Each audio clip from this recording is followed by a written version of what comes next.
जय श्री राम दोस्तों। आप सभी भक्तों को भाद्रपद शुक्ल पक्ष की परिवर्तनी एकादशी की हार्दिक शुभकामनाएं। दोस्तों, आज हम बात करेंगे भाद्रपद शुक्ल पक्ष में पड़ने वाली एकादशी के बारे में। उस एकादशी को किस किस नाम से जाना जाता है?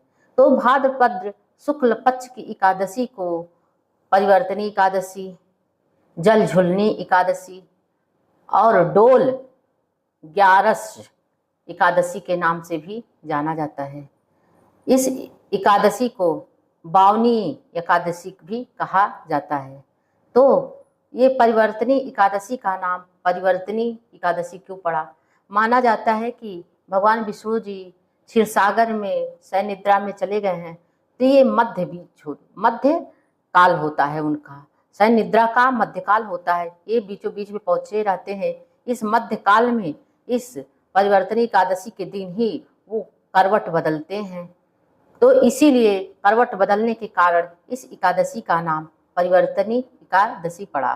तो दोस्तों, हम लोग ये तो जान इस एकादशी का नाम परिवर्तनी एकादशी क्यों पड़ा। अब दोस्तों, हम इसमें जानेंगे कि परिवर्तनी एकादशी, वामन एकादशी, जल झुलनी एकादशी, डोल ग्यारस एकादशी, जो इतने सारे एकादशी के नाम हैं, इसमें इसकी पूजा विधि क्या है, इसकी कथा क्या है, इसमें पारण कब किया जाएगा, ये एकादशी व्रत कब रखा जाएगा, सारी जानकारी आपको इस वीडियो के माध्यम से प्राप्त होगा। दोस्तों, इससे पहले आप कमेंट बॉक्स में जा करके जय श्री राम या राधे राधे लिख दें। तो दोस्तों, आइए जानते हैं ये परिवर्तनी एकादशी का व्रत कब किया जाएगा। परिवर्तनी एकादशी का प्रारंभ 3 सितंबर दिन बुधवार 3:54 से प्रारंभ होगा और समाप्ति 4 सितंबर दिन गुरुवार को 4:21 पे समाप्त होगा। तो इसलिए परिवर्तनी एकादशी का व्रत जो है हम लोग 3 सितंबर को करेंगे। तो 3 सितंबर के दिन परिवर्तनी एकादशी व्रत रखा जाएगा। तो इसमें व्रत रखने से पहले हमें एक दिन पहले से ही इसमें नियम का पालन करना होता है। जैसे हर एकादशी में हम लोग करते हैं, एक दिन तो तारीख दिन मंगलवार को तामसी चीज़ों का त्याग करना होगा, लहसुन प्याज का सेवन नहीं करना होगा, चावल का हमें शाम के टाइम सेवन नहीं करना है। दिन में हम चावल खा सकते हैं, शाम में हमें सेवन नहीं करना है। ब्रह्मचर्य का पालन करना है तथा अपनी दांतों को साफ करके तब हमें सोना है। दूसरे दिन 3 सितंबर को हम सुबह ब्रह्म मुहूर्त में उठ करके स्नान करके भगवान को, आपके घर में लट्टू गोपाल हो या उनका वामन रूप में हो या फिर आप भगवान विष्णु की फोटो रख करके, अगर लट्टू गोपाल है तो उन्हें पंचामृत से स्नान करवाइए और फोटो मूर्ति है तो उनको गंगा जल छिड़क करके स्नान करवाइए, पूजन करिए, संप्रत का संकल्प लीजिए, धूप दीप दिया जलाइए और तुलसी माता को भी दिया जलाइए, उनकी भी पूजा करिए और भगवान विष्णु की पूजा करिए। भगवान विष्णु को जो है पीले रंग के फूल चढ़ाइए, खुद पीले रंग के वस्त्र धारण करिए।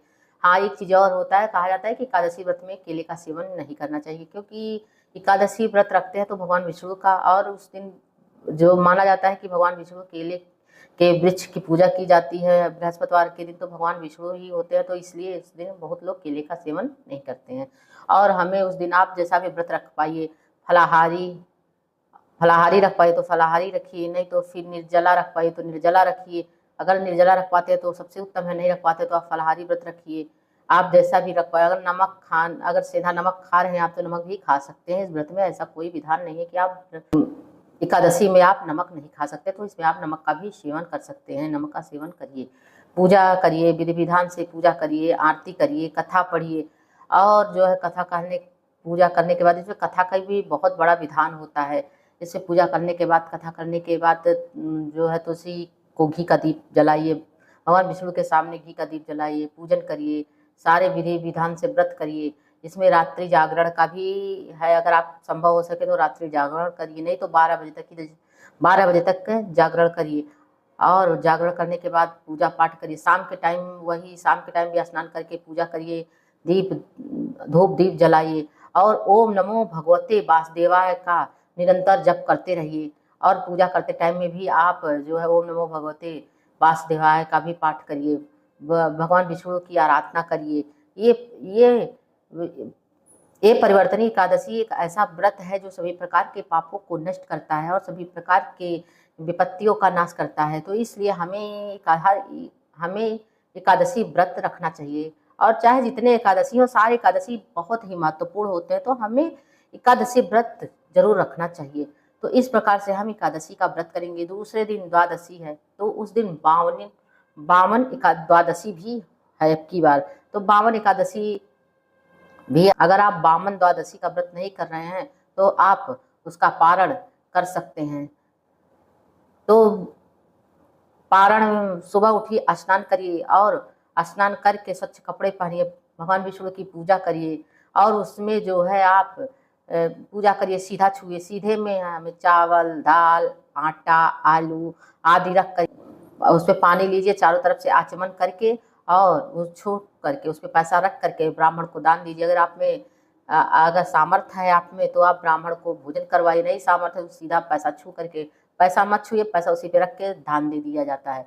और पारण उसका 4 सितंबर दिन गुरुवार को किया जाएगा। टाइम उसका है सुबह 10:32 से 10:50 तक आप पारण कर सकते हैं। अगर उतने टाइम में नहीं कर सकते तो फिर दोपहर में 1:36 से 4:07 तक पारण है। और अगर आप उस दिन बामन द्वादशी का भी व्रत रख रहे हैं, क्योंकि इस दिन बामन द्वादशी में का भी बहुत महत्वपूर्ण स्थान होता है। बामन द्वादशी में माना जाता है कि भगवान वामन जी का अवतार हुआ था। कुछ लोग वामन एकादशी का भी व्रत उस दिन करते हैं, दूसरे दिन, तो उसमें 12 बजे तक वो व्रत रखते हैं। 12 बजे वामन महाराज का जन्म होता है। फिर वो 52 चीज छू करके वो दान देते हैं। 52 में आप 52 केला छू लीजिए, 52 सेब छू लीजिए, 52 फल छू लीजिए, या 52 कुछ भी नहीं है तो मखाने छू लीजिए, 52 छुहारे छू लीजिए, 52 जो है बादाम काजू छू लीजिए। कुछ भी आप 52 चीज जो है 52 चीज आप 52 चीज छू करके ब्राह्मण को दान दीजिए। तब आप दोनों व्रत कर सकते हैं, परिवर्तनीय एकादशी भी और वामन एकादशी। 12 बजे के बाद तब आप जो है आप भोजन करिए। 12 के बाद अगर आप वामन एकादशी का व्रत कर रहे हैं तो आप 1:36 से 4:07 तक का वो पारण कर सकते हैं। तो आपका ये दोनों व्रत हो जाएगा, परिवर्तनी एकादशी और वामन एकादशी दोनों का व्रत हो जाएगा। इसमें वामन एकादशी में माना जाता है कि दैत्य थे बलि, जो राक्षस योनि में तो उन्होंने जन्म ले ही लिया था, लेकिन जो है वो बहुत ही बड़े धर्मात्मा थे, बहुत ही भगवान विष्णु के बहुत बड़े भगवान विष्णु के वो भक्त थे। तो उन्होंने लेकिन इंद्र का भी इंद्रासन छीन लिया था। तो उससे वो और ये एक यज्ञ करवा रहे थे जिसमें कि वो पूरे देवताओं का जो जितना भी स्थान है वो वो अपने अधीन कर लें। तो फिर सारे देवता इकट्ठे हुए और वो बहुत ही परेशान हुए, तो भगवान विष्णु की आराधना की। तो भगवान विष्णु ने अपना वामन रूप को धारण किया और वामन रूप धारण करके वो जो दैत्य राजा बलि थे उनके पास गए। वामन रूप धारण करके उनके पास पहुंचे तो उन्होंने कहा कि भाई, उन्होंने पूछा कि महाराज आपको क्या चाहिए? तो उन्होंने सिर्फ 3 पग भूमि मांगी। कहा 3 पग, तो उन्होंने हंसा, कहा कि अरे 3 पग भूमि हमारे लिए क्या है, आप ले लीजिए। तो वो जो विष्णु भगवान वामन रूप में आए थे वो 3 पग में, एक पग में पृथ्वी, एक पग में आकाश, एक पग में पाताल, तीनों पग में 3 ले लिया। अब उन्होंने कहा कि अब मैं पैर कहाँ रखूं? तो उन्होंने अपना सिर नीचे कर दिया, तो उनके सिर पे वो अपना पैर रखे। तो उनके पास उन्होंने सारा दान कर दिया और दान करके खुद ही पाताल लोक चले गए। तो इसकी कहानी मैं आपको बहुत शॉर्ट में सुना रही हूँ। तो इसी के कारण ये जो है वामनी एकादशी का व्रत किया जाता है।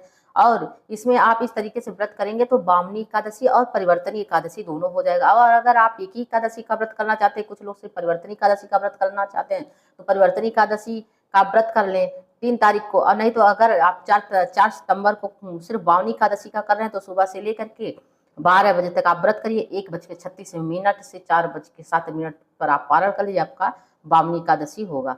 तो दोस्तों, हमारी यह जानकारी आप लोगों को कैसी लगी? अच्छी लगी हो तो प्लीज़ लाइक करिए, सब्सक्राइब करिए और ज़्यादा से ज़्यादा शेयर करिए। अगले वीडियो में फिर हम मिलेंगे। जय श्री राम दोस्तों, राधे राधे।